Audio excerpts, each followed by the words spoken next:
Today's movie is based on a true story that has always been regarded as the best Korean film of all time. This female lawyer is defending a case involving 25 child molestation cases that shocked South Korea 25 years ago, with the main character Yonggu and his young daughter. The little girl is staring at a store because she really likes the backpack with a Sailor Moon design. The father is happy because he will receive his salary tomorrow and can buy it for her, but as soon as he says that, someone else buys it and takes it away. Yonggu innocently rushes into the store and says, "Please don't buy it," while the wealthy father looks at the main character with disdain. Because he is rich and Yonggu is poor and dirty, Yonggu sincerely asks the girl to give it back, but the wealthy father, already irritated, lunges at him and punches him in the face. Yonggu basically realizes that this director does not want poor people to touch his child and ruin her. The father and daughter can only sadly stay awake all night. Yonggu promises he will definitely find a way to buy that backpack. Jisung smiles and says, "Dad, you don't need to," adding that although Yonggu is a father, his soul is as innocent as that of a 3-year-old child. The little girl knows her father is poor, so she is extremely considerate, always preparing hot water and reminding him to be careful before he goes to work. And today is the day the main character receives his salary. The first thing Yonggu thinks of is to buy a backpack for his daughter.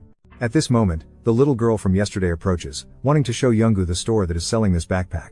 Immediately, the girl leads the main character to buy it quickly, but while running quickly on the slippery ground, the girl falls down, and Yonggu hurriedly performs CPR to save her.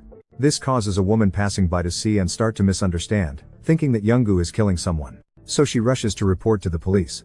Jisung is unaware that his father has been arrested and keeps going until night falls, and the police station is in chaos. The police only hear briefly that Yonggu killed and raped a child, immediately letting emotions cloud their judgment. They begin to beat Yonggu. Reporters, wanting sensational views, jump to conclusions without any evidence, declaring this a revenge case. They accuse him of killing and raping the child just because the wealthy director bought the backpack. The public, hearing about the molestation, becomes extremely outraged. The police immediately set up a reenactment of the scene, forcing Yonggu to recreate the actions from the previous day. Because Yonggu is innocent, the police tell him to just follow their instructions. First, it's CPR, then they tell him to remove the girl's pants to allow blood to circulate. The police officer says, "Hurry and take off your pants, and then we will let you go home to see your daughter." Yonggu, being naive, naturally just listens. Everyone has assumed Yonggu raped and killed her, so the corrupt police want to get this over with quickly. Because the girl who died is the daughter of the police chief, if the cause is slippery ground, it will not be acceptable. He makes the public believe 100% and becomes increasingly outraged. On the other side, we have the camp. Ji Min-hoon is an upright person who only hears about a perpetrator who killed and raped a child. Anger rises within him. Yonggu is only worried that his daughter at home will be sad, so he rushes to make a call. In the camp, unable to hold back any longer, they beat Yonggu fiercely and then threw him into cell number 7. A cell reserved for the most serious criminals, including the crime lord Dan Shu. Upon learning that Yonggu's crime was the rape and murder of a little girl, even the notorious criminals could not contain their rage. Everyone was unaware that Yonggu was innocent, so the crime lord beat and cursed him. As this is considered one of the most barbaric crimes in human history, on this side, Jisung was taken to an orphanage. The main character missed his child and could only write his child's name in the sand, adding that the crime lord Densu, despite being in prison, had very good relations with the warden, pretended to throw a ball outside. And just a few seconds later, the ball was thrown back, and inside were many supplies.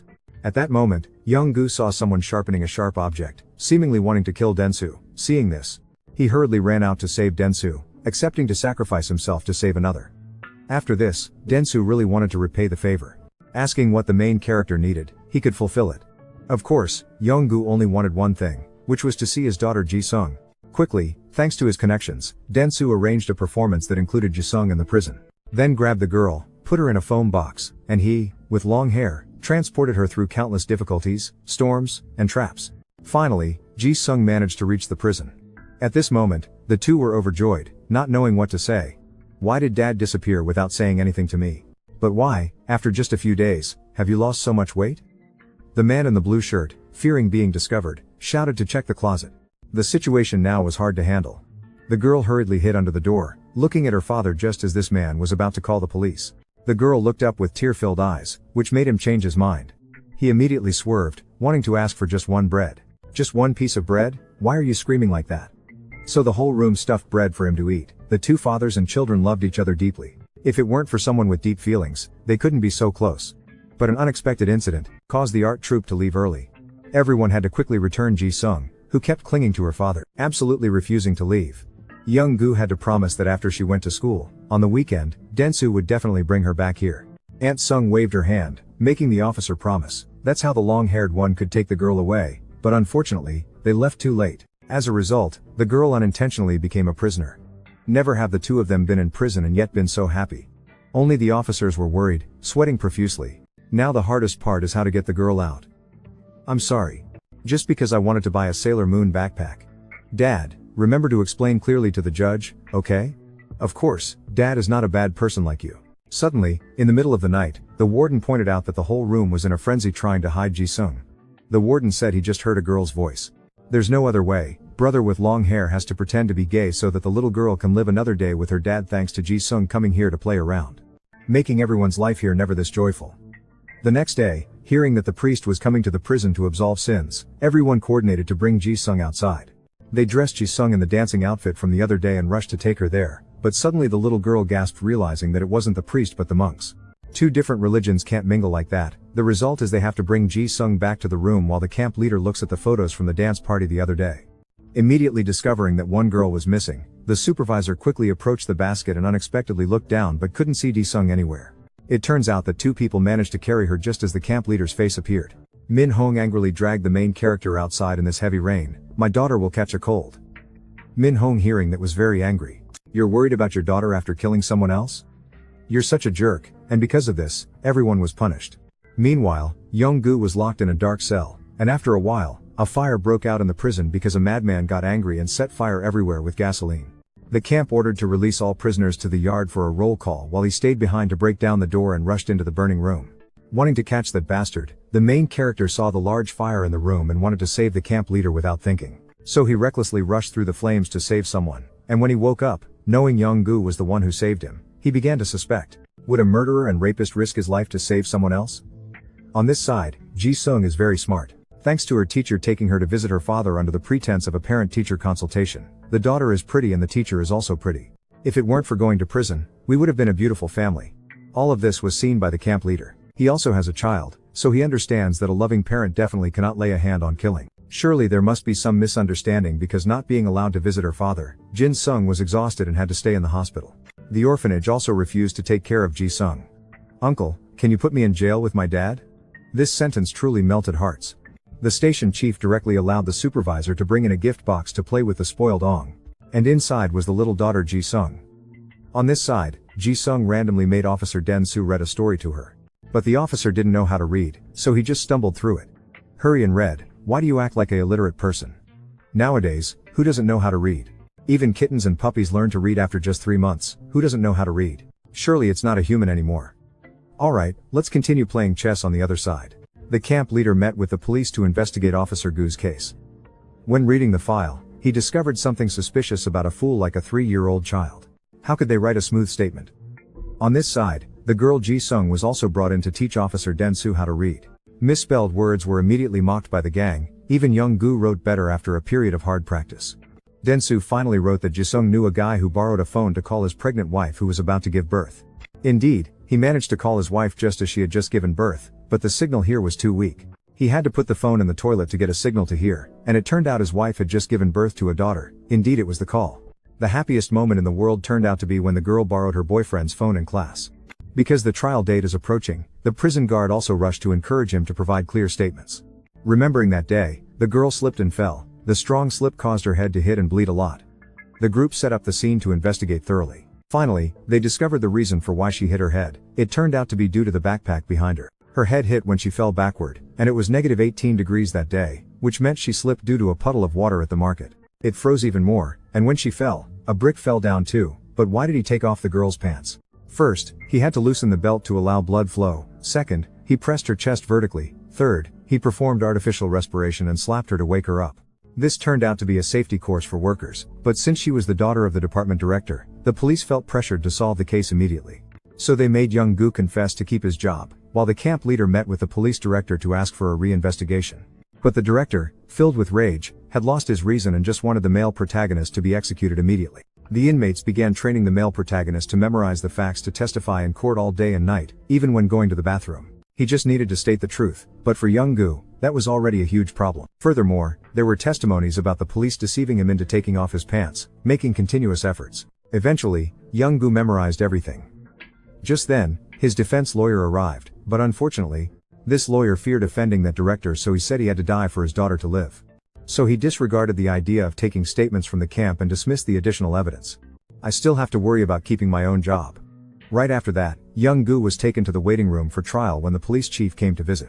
He continuously slapped the male protagonist in the face and threatened that he must accept the punishment, or he would rape and kill his daughter. The director did this out of fear that Yonggu would win the lawsuit. When he was outside, the judge asked if he confessed, but Yonggu truly didn't know what to do anymore. He only loved his daughter more than himself. Fearing that if he didn't confess, his daughter would be in great danger, he ended up confessing. The whole room was shocked.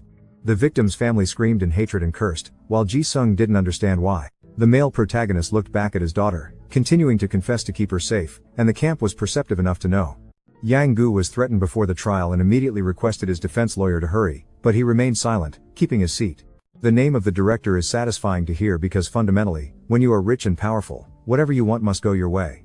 As for the lawyer, fearing to lose his job, he only worried about disappointing his superiors and took advantage of Yonggu, who is a fool. He fabricated false evidence to quickly resolve the case for the judge, who is also a friend of the director. Immediately, he sentenced Yonggu to death to please the director. After the verdict, Yonggu was allowed to be visited. This time, the girl boasted about scoring a perfect 100 and went home to participate in the children's choir in hopes of singing for her father. The date of Yonggu's execution was quickly set, and he and everyone were still unaware. The prison hurriedly went to inform the teacher. Yonggu's family came to visit, asking the teacher for help because this was the last time they would see the kind-hearted man about to be executed. The group couldn't just stand by, so they came up with the idea of making a hot air balloon for Yonggu to escape. Immediately, the work was quickly carried out. All the prisoners united and worked hard, and soon it was the day of the children's choir performance. Jisung and everyone were singing in celebration of Christmas, the day Yonggu was to be executed, which was 10/23, also the birthday of his daughter.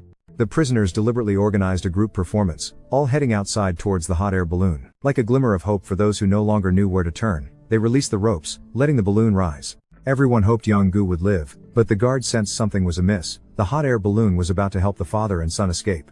The balloon rose like a glimmer of light at the end of the road, representing the hope of the oppressed people. But that hope was quickly crushed by harsh reality as the rope got caught on the barbed wire. Everyone seemed frozen. People said reality is always harsh. The next day was the execution day. Yonggu was having his last meal. Since it was his daughter's birthday, everyone was giving gifts. Yonggu gifted his daughter a sailor suit. Watching this scene, even the toughest man couldn't help but shed tears. The prison was helpless, tearing up the surrender statement in front of the deceit, while the father and son said goodbye to everyone. Jisung was just going to school, while her father was taken away for execution. The girl Jisung, unaware of her father's fate, happily embraced Yonggu as usual. Today, study hard, okay? Dad will stay strong. You will come home and earn many good grades. They said goodbye with one last wave. The girl counted like every day for her father to return. But this time, she counted and counted, yet Yonggu was nowhere to be seen. He couldn't bear it and ran back, shouting, "Help me, help me. I made a mistake. I made a mistake. Teacher." That is the entire true story that the girl Jisung recounted. After a while of discussion, the judge also delivered the final verdict. Acknowledging that all mistakes belonged to the police, Yonggu was declared innocent after 25 years of wrongful execution. Jisung also forgave all the mistakes of the police. Because they killed her father, for in the pure hearts of these two, there is no room for hatred. That is a beautiful teaching of the Catholics. The film is entirely based on a true story, truly a miracle in cell number 7, where 6 people at the bottom of society were transformed by the love of these two and spread throughout the prison. All the prisoners also want to live well. The message is that deep love will transform everything. Thank you for watching Van On's video. Bye bye. Thank you for following the entire movie. What do you think about this film? Please leave your comments below so Van On